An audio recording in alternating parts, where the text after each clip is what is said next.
Hello students, Bangla study with Chitra YouTube চ্যানেলে তোমাদের সকলকেই স্বাগত জানাই। আজকে চলে এলাম দুটো নোটসের ভিডিও নিয়ে। তো প্রথম থেকে শেষ পর্যন্ত সঙ্গে থাকো।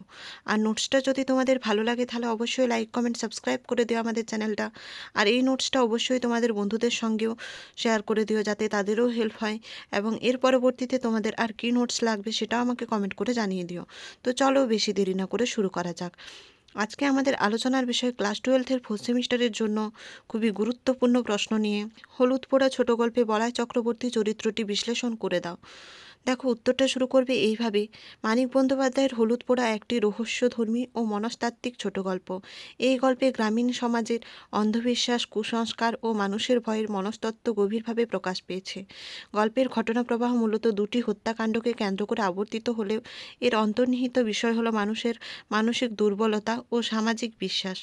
এই প্রসঙ্গে বলাই চক্রবর্তী চরিত্রটি বিশেষভাবে উল্লেখযোগ্য। নিম্নে বলাই চক্রবর্তী চরিত্রটি বিশ্লেষণ করা হলো। দেখো, এরপরে 1 নাম্বার পয়েন্ট করবে বলাই চক্রবর্তীর পরিচয় ও অবস্থান। বলাই চক্রবর্তীকে আমরা গল্পের শুরুতেই নিহত অবস্থায় দেখতে পাই। তার মৃতদেহ গ্রামের এক নির্জন স্থানে পাওয়া যায় এবং তার মাথা ভেঙে গেছে। এই অস্বাভাবিক ও রহস্যময় মৃত্যু থেকেই গল্পের উত্তেজনা শুরু হয়। যদিও বলাই চক্রবর্তী জীবিত অবস্থায় গল্পে বিশেষভাবে উপস্থিত নয়, তবুও তার মৃত্যু পুরো গল্পের ঘটনা প্রবাহকে নিয়ন্ত্রণ করে। এরপর 2 নাম্বার পয়েন্ট, রহস্য ও কুসংস্কারের কেন্দ্রবিন্দু হিসেবে বলাইয়ের মৃত্যুর কয়েকদিনের মধ্যেই শুভ্রার মৃত্যু ঘটে। এই দুই হত্যাকাণ্ডের মধ্যে কোনো বাস্তব যুক্তিসঙ্গত সম্পর্ক না থাকলেও গ্রামবাসীর মধ্যে গুজব ছড়িয়ে পড়ে যে বলাই চক্রবর্তীর আত্মাই শুভ্রাকে হত্যা করেছে। এখানেই বলাই চক্রবর্তী গ্রামীণ কুসংস্কার ও অন্ধবিশ্বাসের প্রতীকে পরিণত হয়। দেখো, 3 নাম্বার পয়েন্ট, প্রতীকী চরিত্র। বলাই চক্রবর্তী চরিত্রটি মূলত একটি প্রতীকী চরিত্র।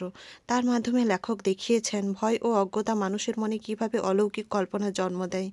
গ্রামবাসীর ভয়, অজ্ঞতা ও মানসিক দুর্বলতা বলাইকে ভৌতিক শক্তি হিসেবে প্রতিষ্ঠা করে। এই দিক থেকে বলাই চক্রবর্তী চরিত্রটি মানুষের অবচেতন মন ও সামাজিক ভীতির প্রতিফলন। দেখো, 4 নাম্বার পয়েন্ট, আত্মা ও মনস্তাত্ত্বিক ভর দিয়ে গল্পের শেষে বলাই চক্রবর্তীর আবির্ভাব। গল্পের ক্লাইম্যাক্সে দেখা যায় ধীরেন চাটুর্যের মতো একজন শিক্ষিত বিজ্ঞান বিশ্বাসী মানুষ এর ওপরে বলাইয়ের আত্মা ভর করেছে বলে মনে করা হয় এবং সেখান থেকেই শুভ্রার হত্যার স্বীকারোক্তি উঠে আসে। ধীরেনের উক্তি, আমি বলাই চক্রবর্তী, শুভ্রাকে আমি খুন করেছি। এই লাইনটা অবশ্যই তোমরা কোটেশনে লিখবে। এই ঘটনা গল্পের রহস্য উন্মোচনে গুরুত্বপূর্ণ ভূমিকা নেই।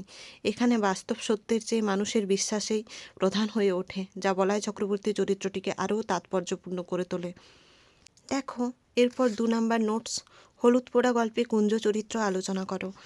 দেখো, মানিক বন্দ্যোপাধ্যায়ের লেখা হলুদ পোড়া গল্পটি গ্রামীণ সমাজের কুসংস্কার, ভয় ও অন্ধবিশ্বাসকে কেন্দ্র করে রচিত। এই গল্পে কুঞ্জ চরিত্রটি বিশেষভাবে গুরুত্বপূর্ণ, কারণ তার উপস্থিতির মাধ্যমে গ্রাম্য সমাজে প্রচলিত লোকবিশ্বাস ও অশরীরী আতঙ্ক স্পষ্ট হয়ে ওঠে। কুঞ্জ মূলত একজন গ্রামীণ গুণিন, যে মানুষের ভয় ও মানসিক দুর্বলতাকে কাজে লাগিয়ে নিজের প্রভাব বিস্তার করে। এই কুঞ্জ চরিত্রটি বিশ্লেষণ করলে যে কয়েকটি বৈশিষ্ট্য আমরা তার মধ্যে পাই সেগুলো হলো: গ্রামীণ কুসংস্কারের প্রতিনিধি, ভয়ের মাধ্যমে মানুষের মন নিয়ন্ত্রণ, যুক্তি ও বিজ্ঞান বিরোধী সামাজিক বাস্তবতার প্রতিফলন। 1 নাম্বার পয়েন্ট, গ্রামীণ কুসংস্কারের প্রতিনিধি। কুঞ্জ চরিত্রটি গ্রামীণ সমাজে প্রচলিত কুসংস্কার ও অন্ধবিশ্বাসের প্রতীক। সে অশরীরী আত্মা ভর করা, অলৌকিক শক্তি ইত্যাদিতে বিশ্বাসী এবং অন্যদেরও তা বিশ্বাস করাতে সক্ষম। তাই গ্রামের সাধারণ মানুষ তার কথাকে সহজেই সত্য বলে মেনে নেয়। দেখো, 2 নাম্বার পয়েন্ট, ভয়ের মাধ্যমে মানুষের মন নিয়ন্ত্রণ। দামিনীর অসুস্থতার সময় কুঞ্জ মন্ত্রোচ্চারণ ও হলুদ পোড়া প্রয়োগ করে এক ভীতিকর পরিবেশ সৃষ্টি করে। এই ক্রিয়ার মাধ্যমে সে উপস্থিত সবাইকে মানসিকভাবে আতঙ্কিত করে তোলে। মানুষের ভয় ও অজ্ঞানতাকে কাজে লাগিয়ে সে পরিস্থিতিকে নিজের নিয়ন্ত্রণে আনে। দেখো, 3 নাম্বার পয়েন্ট, যুক্তি ও বিজ্ঞান বিরোধী। কুঞ্জ যুক্তি বা বিজ্ঞানে বিশ্বাস করে না। তার আচরণ ও কথাবার্তায় স্পষ্ট হয় যে বাস্তব সমস্যার সমাধান না করে অলৌকিক ব্যাখ্যার আশ্রয় নেয়। এই কারণে গল্পে যুক্তিবাদী চিন্তার বিপরীতে কুসংস্কারের শক্ত অবস্থান ফুটে ওঠে। দেখো, 4 নাম্বার পয়েন্ট, সামাজিক বাস্তবতার প্রতিফলন। কুঞ্জ কেবল একটি ব্যক্তিগত চরিত্র নয়, বরং সে তৎকালীন গ্রামীণ সমাজের মানসিকতার প্রতিচ্ছবি। তার মাধ্যমে লেখক দেখিয়েছেন কিভাবে অশিক্ষা ও ভয় মানুষের চিন্তাশক্তিকে পঙ্গু করে দেয়। দেখো নেক্সট উপসংহার। সার্বিকভাবে বলা যায় হলুদ পোড়া গল্পে কুঞ্জ চরিত্রটি গ্রামীণ সমাজের অন্ধবিশ্বাস, কুসংস্কার ও ভয়ের প্রতীক। তার উপস্থিতির মাধ্যমে মানিক বন্দ্যোপাধ্যায় যুক্তিবোধ ও বিজ্ঞান মনস্কতার অভাবকে তীব্রভাবে সমালোচনা করেছেন। তাই বলা যায় গল্পের মূল বক্তব্যকে স্পষ্ট করে তোলার ক্ষেত্রে এবং সমাজের অন্ধ দিক সম্পর্কে পাঠককে সচেতনার ক্ষেত্রে কুঞ্জ চরিত্রটি বিশেষভাবে উল্লেখযোগ্য। তোমাদের যদি নোটস দুটো ভালো লাগে তাহলে অবশ্যই লাইক, কমেন্ট, সাবস্ক্রাইব করে দিও আমাদের চ্যানেলটা।